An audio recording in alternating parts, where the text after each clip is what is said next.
Previous લેક્ચરમાં આપણે વિદ્યુત પ્રવાહ અને વિદ્યુત પ્રવાહ ઘનતા વિશે મહત્વની બે ફિઝિકલ ક્વોન્ટિટીઝ વિશે વાત કરી.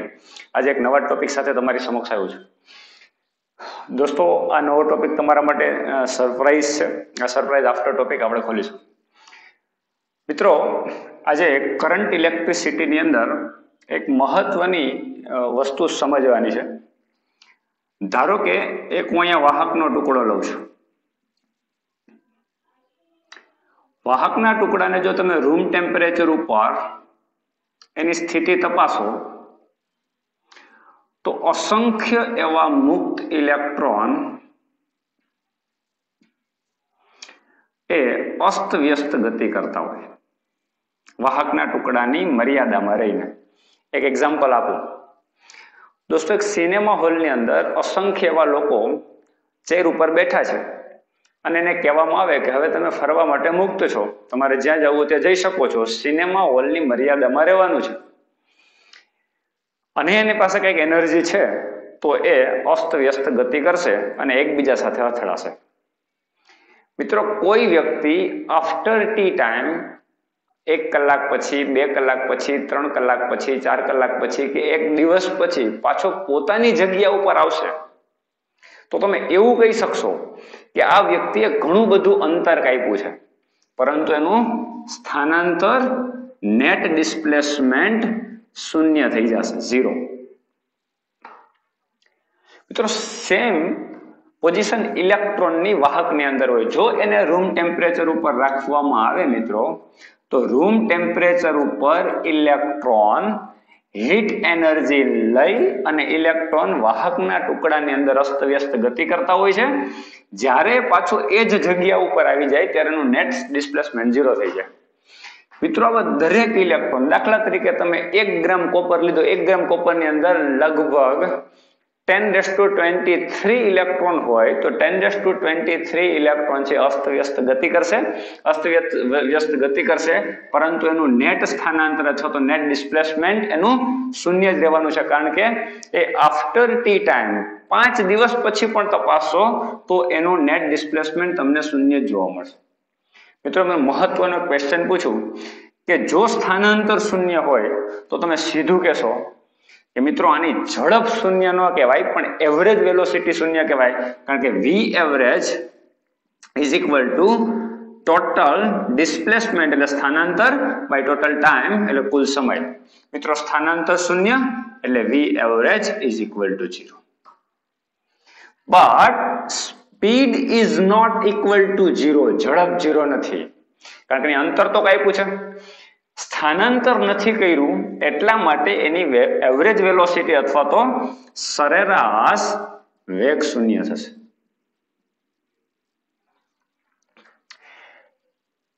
મિત્રો, વાહકના ટુકડામાં રૂમ ટેમ્પરેચર ઉપર ઇલેક્ટ્રોનનું નેટ ડિસ્પ્લેસમેન્ટ એટલે કે કુલ સ્થાનાંતર શૂન્ય હોય એટલે એવરેજ વેલોસિટી પણ શૂન્ય થશે.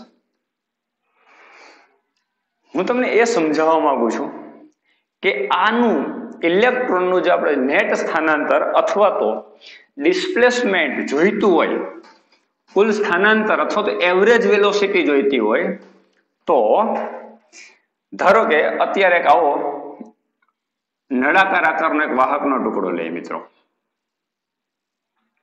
આમાં કોઈ ઇલેક્ટ્રોન અસ્તવ્યસ્ત ગતિ કરે છે, ઉતારી આમ. હવે આ ઇલેક્ટ્રોનને બહારથી એવી રીતે ઉર્જા આપવામાં આવે કે જેથી કરીને કોઈ પણ એક દિશામાં સ્થાનાંતર થાય. જો આવી હાલત દરેક ઇલેક્ટ્રોનની હોય તો ટોટલ ચાર્જ પાર્ટિકલ જે છે એનું ચોક્કસ સ્થાનાંતર મળશે. ચાર્જ પાર્ટિકલ મીન્સ ઇલેક્ટ્રોનનું ચોક્કસ સ્થાનાંતર મળશે. આપણને ખબર છે ઇલેક્ટ્રોન ઉપર ચાર્જ 1.6 × 10⁻⁹ કુલમ હોય છે. તો એ પ્રમાણે જેટલા ઇલેક્ટ્રોનનું કુલ સ્થાનાંતર મળશે તો તમને એવરેજ વેલોસિટી મળશે.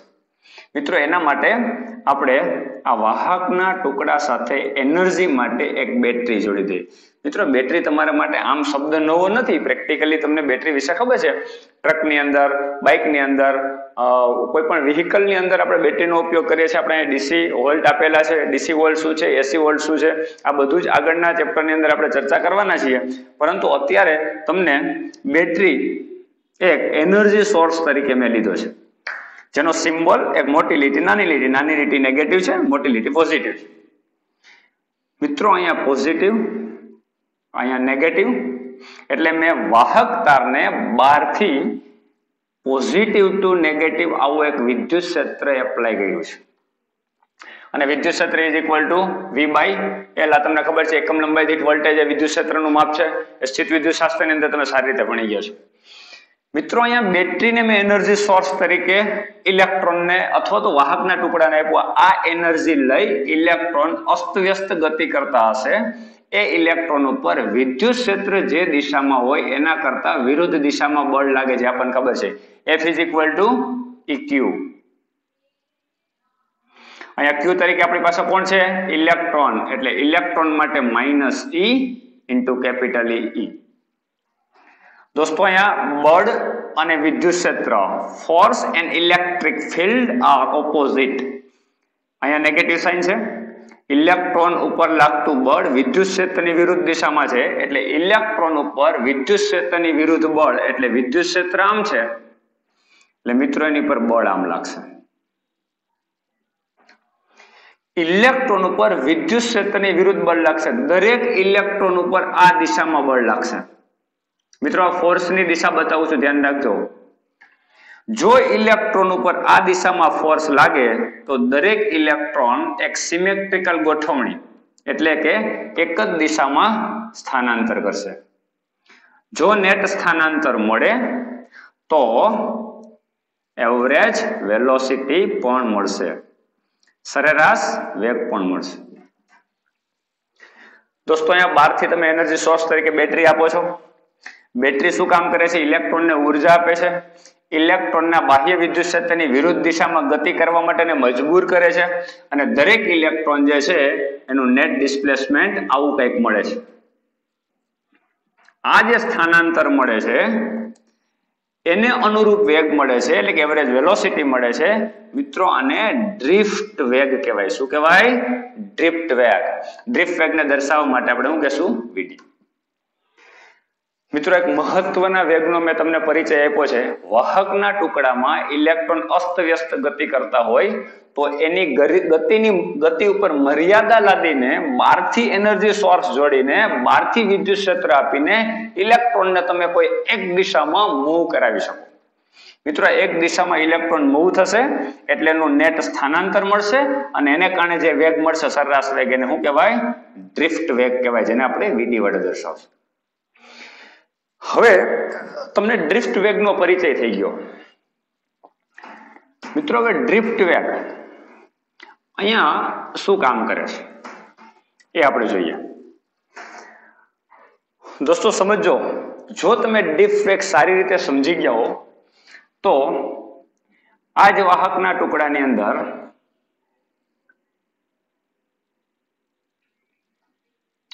ઘણા બધા ઇલેક્ટ્રોન છે. આની અંદર આવો એક હું આડછેદ વિચારી લો. આ આડછેદ ક્રોસ સેક્શન એરિયાનો એ છે. આડછેદનું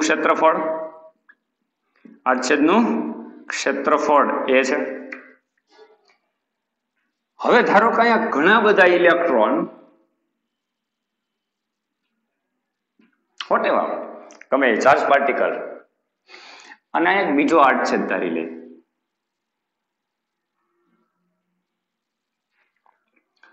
દોસ્તો T ઇઝ ઇક્વલ ટુ 0 સમય આ બધા ઇલેક્ટ્રોન જો અહીંયા હોય અને આફ્ટર ડેલ્ટા T ટાઈમ એટલે કે T is equal to delta T સમય બાદ જો એ ગતિ કરીને આ ક્રોસ સેક્શન ઉપર આવે તો કેટલું ડિસ્ટન્સ કપાયું કહેવાય? દોસ્તો distance is equal to speed multiply by time. મિત્રો આ સ્થાનાંતર કોને કારણે થયું છે? પરિણામી સ્થાનાંતર.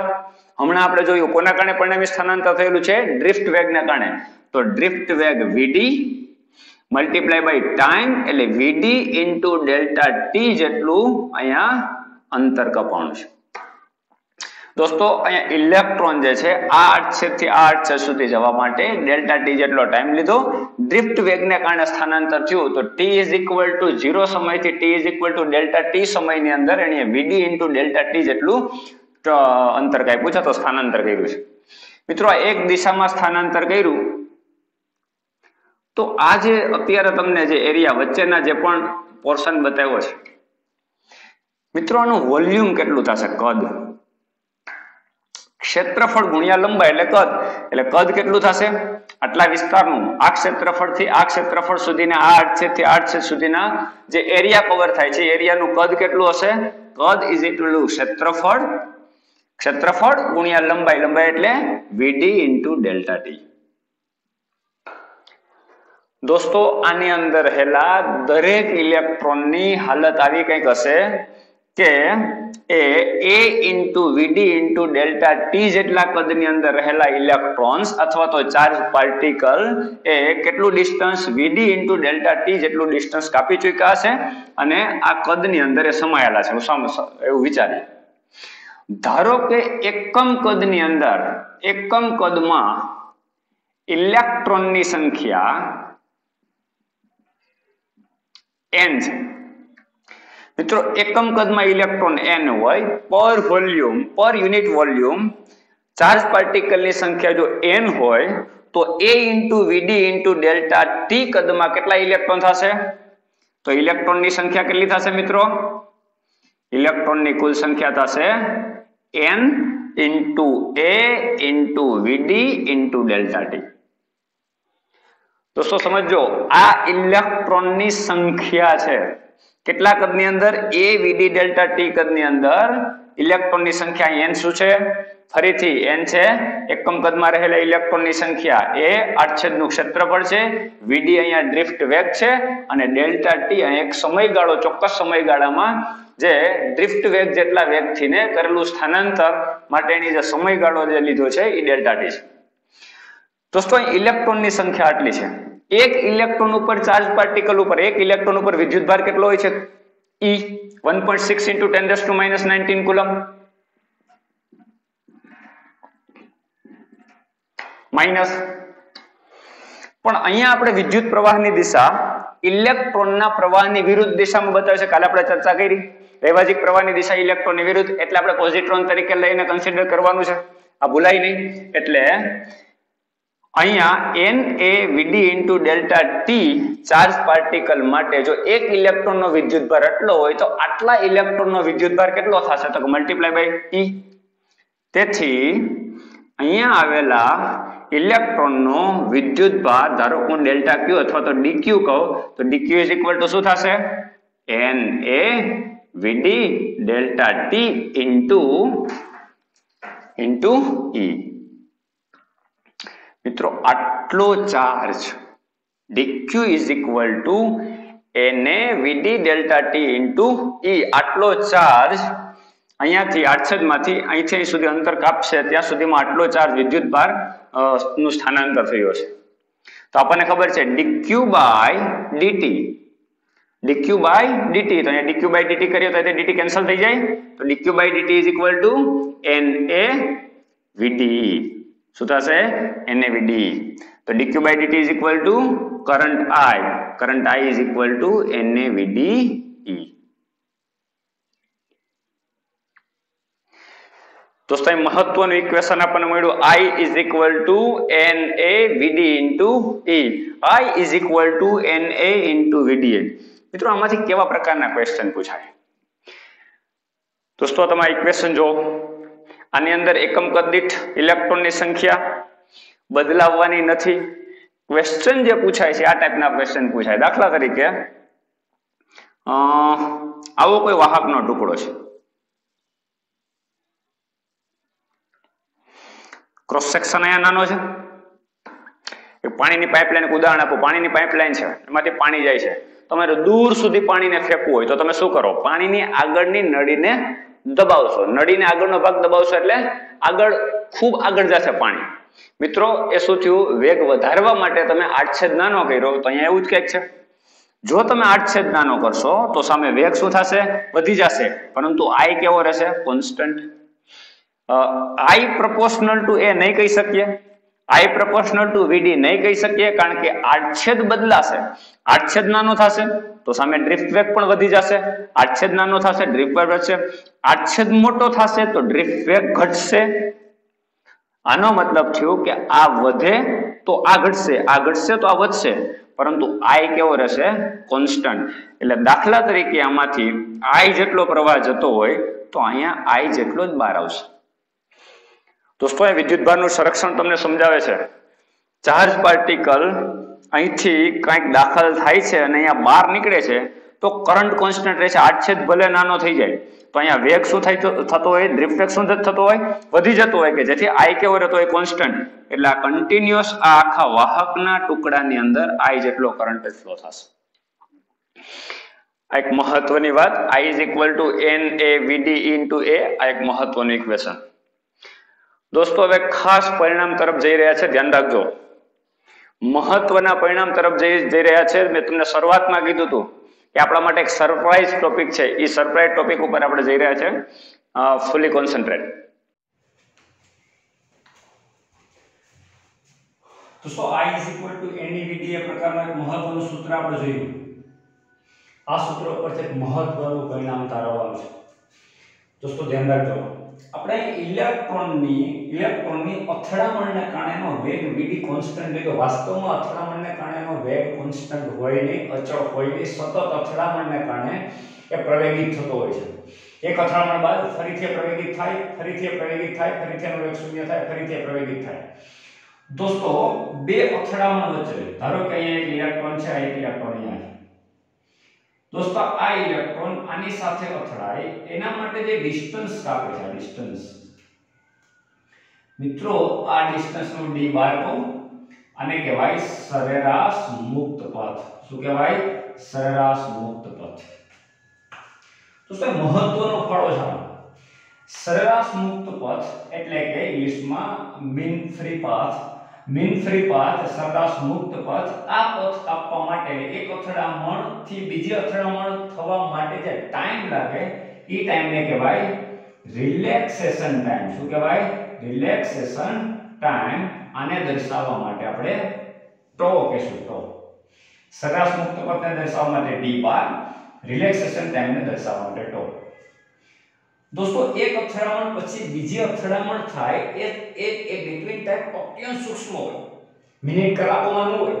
ઇલેક્ટ્રોન અસંખ્ય છે, અથડાય છે વારંવાર, કરોડોની સંખ્યામાં અસંખ્ય એવી અથડામણ અનુભવે છે. આ રિલેક્સેશન ટાઈમ 10⁻⁻⁷ 10⁻⁸ સેકન્ડ જેટલો અત્યંત સૂક્ષ્મ ટાઈમ હોય છે. ફ્રી પાથ, સરેરાશ મુક્ત પાથ અને રિલેક્સેશન ટાઈમ અહીંયા વ્યાખ્યાયિત એટલા માટે કરવા પડે. દોસ્તો ધ્યાન રાખજો, ઇલેક્ટ્રોન સતત પ્રવેગિત થાય છે. ધારો કે ઇલેક્ટ્રોનનો પ્રવેગ 1 હોય તો A = F/m. અહીંયા આપણે બેટરી બહારથી બેટરી આપીને વિદ્યુત ક્ષેત્ર એપ્લાય કરેલું છે. ધારો કે વિદ્યુત ક્ષેત્ર આમ એપ્લાય કરેલું છે.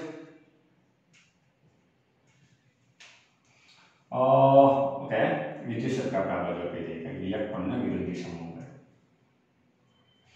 વિદ્યુત ક્ષેત્ર આપણે આ રીતે આપેલું છે. એટલા માટે ઇલેક્ટ્રોન વિદ્યુત ક્ષેત્રની વિરુદ્ધ બળની સાથે સ્થાનાંતર થાય છે. આ સ્થાનાંતર થયા બાદ આપણે I = NAVD સૂત્ર તારવેલું છે. સરેરાશ મુક્ત અને રિલેક્સેશન ટાઈમનો પરિચય આપ્યો. હવે જો ઇલેક્ટ્રોન અથડામણ દરમિયાન એ પ્રવેગિત થતા હોય તો પ્રવેગ A = F/m. F = વિદ્યુત ક્ષેત્રને કારણે લાગતું બળ E/m જે તમે જાણો છો. F = EQ.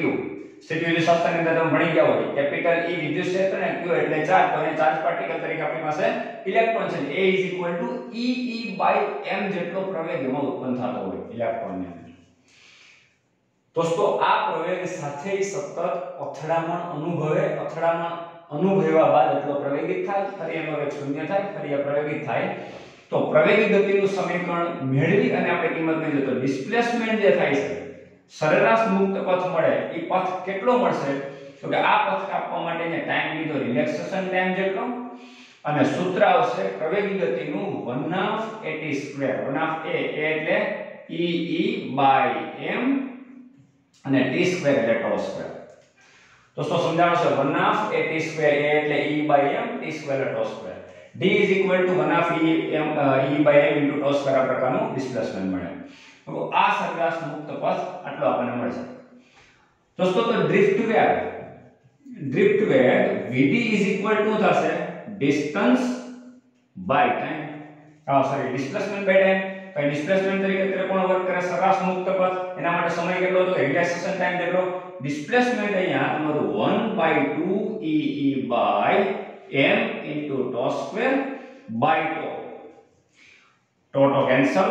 તેથી vd is equal to 1/2 e by m into tau. दोस्तों e tau by 2m પ્રકારનો ડ્રિફ્ટ વેગ મળ્યો. જો આ ડ્રિફ્ટ વેગને આપણે I is equal to NEVD એ સૂત્રમાં મૂકીએ તો મહત્વનું પરિણામ આવશે.